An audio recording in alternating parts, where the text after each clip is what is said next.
Welcome back to my channel students. आज हम सीखेंगे फैक्टराइजेशन का पार्ट टू जिसमें हम देखेंगे mid term splitting. Mid term split method क्या होती है ये हम आज समझेंगे। +6 ये एक ट्राइनोमियल है। Okay, x square plus 5x plus 6 इसको इस ऑर्डर में अरेंज किया गया है कि पावर 2 पहले है, आफ्टर दैट पावर 1 है और पावर 0। पावर 0 का मतलब ये हुआ कि यहाँ पे x है ही नहीं, क्योंकि किसी भी चीज़ की पावर 0 होती है तो उसकी वैल्यू 1 होती है। ओके, तो पावर 0। इसका जो मिडिल टर्म है इसको देखिए, बड़ा आसान है ये। टेक्निकली हर चीज़ को आपको समझना पड़ेगा। ये जो मिडिल टर्म है वो है हमारी 5x। मिडिल टर्म है 5x। तो मुझे ऐसे दो नंबर लिखना, चलिए पहले तो मैं आपको ऐसे लिख के बता दूं। मैंने इसके दो पार्ट कर लिए, 2x और 3x। अब ये स्प्लिट हो गई, इसको स्प्लिटिंग कहते हैं। ये स्प्लिट होगी, लेकिन यहाँ पे ऐसा नहीं है कि आप कोई भी नंबर रख देंगे और ये स्प्लिट हो जाएगी, ऐसा नहीं है। अगर आप 1x प्लस 4x लिख देंगे तो स्प्लिट तो होगी, पर फैक्टराइज नहीं होगी आगे जाके। अभी मैं आपको बताता हूँ इसको फैक्टराइज कैसे करेंगे। एक्स कॉमन लिया, प्रीवियस वीडियो में आपने देखा था, उसकी लिंक अभी यहाँ पे शो हो रही होगी, वो आप देख सकते हैं कि कॉमन लेना क्या होता है। यहाँ पे हमने कॉमन लिया x+2, यहाँ पे कॉमन लिया +3 इन दोनों टर्म्स में, तो यहाँ पे भी मिल गया x+2। अब x+2 हम पूरा कॉमन उठा लेते हैं, और जो अनकॉमन थे x और +3 उनको दूसरे ब्रैकेट में रख देते हैं, और ये हो गया फैक्टराइज, क्योंकि प्रोडक्ट ऑफ टू बाइनोमियल्स के रूप में हमारा ये ट्राइनोमियल आ रहा है। ओके, शुरुआत में इसमें 3 टर्म्स थी और अभी इसके अंदर एक टर्म है, ये पूरी सिंगल टर्म मानी जाएगी जब तक आप इसको ओपन ना करें। अगर आप ओपन करेंगे तो आपको अगेन ट्राइनोमियल मिलेगा, लेकिन राइट नाउ अभी इसके अंदर टेक्निकली एक ही टर्म है, और ये x+2 और x+3 ये हमारे पॉलिनोमियल के फैक्टर हैं।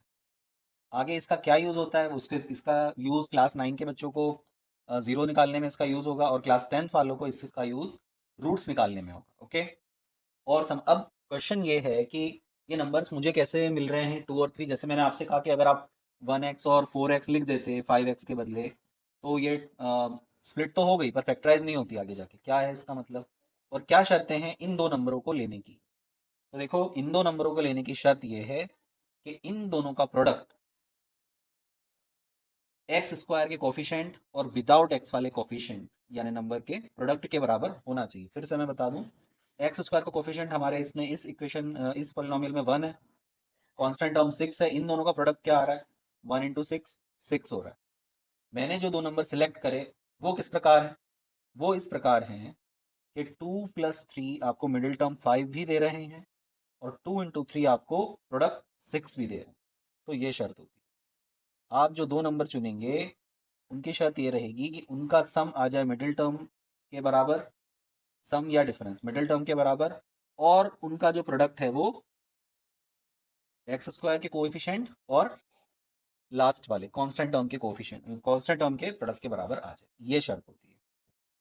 अभी मैंने आपको स्टैंडर्ड फॉर्म लिख के बताया, फिर से समझते हैं। स्क्वायर प्लस bx प्लस सी, ये हमारा स्टैंडर्ड फॉर्म था। तो इसका अर्थ ये है कि जो प्रोडक्ट है, प्रोडक्ट होना चाहिए उनका a × c के बराबर, और सम होना चाहिए b के बराबर। ये अगर शर्त वो दो नंबर्स पूरी करेंगे तो आप उनको स्प्लिट करवा देंगे। ठीक है, उन दो नंबर्स को हम अल्फा और बीटा भी कहते हैं। तो अल्फा प्लस बीटा और अल्फा इंटू बीटा, ये हमें मिलना चाहिए। क्लास 9 वालों के लिए बता रहा हूँ। तो ये वाली जो एक्चुअली जो ये फंडा है, ये 7 8 9 10 चारों क्लासेस के लिए बहुत ज़्यादा ज़रूरी है, और इवन 11 12 वालों के लिए भी है।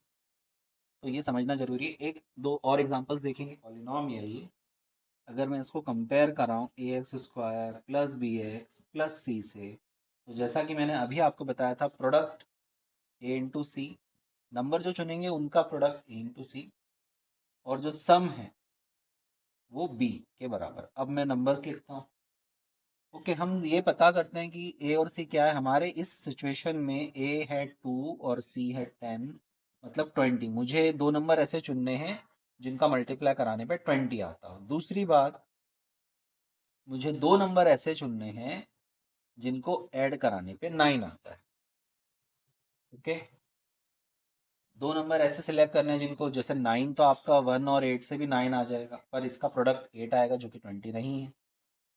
तो आप या तो ये कर लें, या फिर दूसरा एक तरीका है, ये पता कर लें कि कौन कौन से दो नंबर ऐसे हैं जो 20 आपको दे देंगे। पहला तो है 1 और 20, इट विल गिव यू 20। 2 × 10 ये भी आपको 20 देगा। 4 इंटू 5 ये भी आपको 20 देगा। तो हमारे पास ये 3 पेयर हैं, इसके अलावा और कोई पेयर नहीं है जो 20 देता हो। तो अब इस 3 पेयर के अंदर प्रोडक्ट की शर्त तो पूरी हो रही है, तीनों ही आपको 20 दे रहे हैं, 20 20 20 तीनों में मिल रहा है। अब ये देखना है कि कौन सा पेयर ऐसा है जिसको जोड़ने से आपको 9 मिल सके। तो 1 और 20 नहीं, इनको ऐड करेंगे तो 21 मिलेगा। 2 और 10 ये भी नहीं है क्योंकि इसको जोड़ेंगे आप तो 12 मिलेगा। 4 और 5 ये ऐसे नंबर हैं कि इनको प्लस करा तो 9 भी मिल जाएगा और इनको इंटू करा तो 20 भी मिल जाएगा। तो अब इसका स्प्लिटिंग कैसे होगा? अब हमारा जो मिडिल टर्म है, क्या है हमारा मिडिल टर्म? 9x। अगर आपका जवाब है 9x तो आप समझ रहे हैं कि मिडिल टर्म क्या है। अब स्प्लिट कैसे करते हैं और क्या स्टेप्स लिखी जाती है? आपको पहला टर्म और लास्ट टर्म को एज इट इज लिखना है अगले स्टेप में। अगले स्टेप में पहली और last term as it is आएगी, और ये जो 9 था ये दो उसमें स्प्लिट हो जाएगा, 4x और 5x। देखो अगर आप इनको जोड़ते हो तो अगेन 9x मिल जाएगा, और अगर आप 4 इंटू 5 कराते हो तो वो 2 इंटू 10 के बराबर यानी कि 20 के बराबर। अब हम लेते हैं कॉमन। कॉमन लेने के लिए मैं प्रीवियस वीडियो में बता चुका हूँ पार्ट 1 में, तो आप वहाँ से देख लीजिएगा। हाल फिलहाल में ये बता दूं कि इनका जो कांस्टेंट पार्ट है 2 और 4 दोनों 2 से कट हो रहे हैं। दोनों के अंदर x की एक पावर तो मौजूद है, तो हम 2x कॉमन उठा सकते हैं। 2x कॉमन निकालने के बाद आपको मिलेगा x प्लस 2। ठीक है, इनमें 5 और 10, 5 को कॉमन अगर लेते हैं, बहुत ध्यान से देखना, 5 यदि कॉमन लेते हैं तो मुझे x प्लस 2 मिलेगा। शर्त ये होती है कि जो दूसरा ब्रैकेट आए वो वही आए जो कि पहला ब्रैकेट आया था। पहला ब्रैकेट और दूसरा ब्रैकेट सेम आना चाहिए। अब ये पहेली कैसे सुलझाई जाए कि पहला और दूसरा ब्रैकेट सेम है? ऑल्दो ये तो हमने ले लिया 5 और बाय द वे ये वही आया, लेकिन कई बार ऐसा नहीं होता।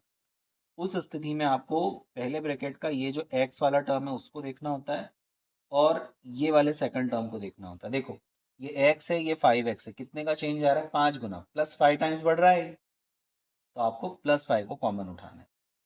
ये करने के बाद आपको जो कॉमन है उनको लिख दीजिए दोनों। Now we have two terms, ये हमारे पास दो टर्म्स है। x प्लस 2 पूरा का पूरा कॉमन उठा लेंगे, और जो अनकॉमन है 2x और प्लस 5 इनको हम यहाँ लिख देंगे। तो ये हो गया फैक्टराइज, इसे बोलेंगे mid term splitting factorisation. Okay, got it? ये तरीका था।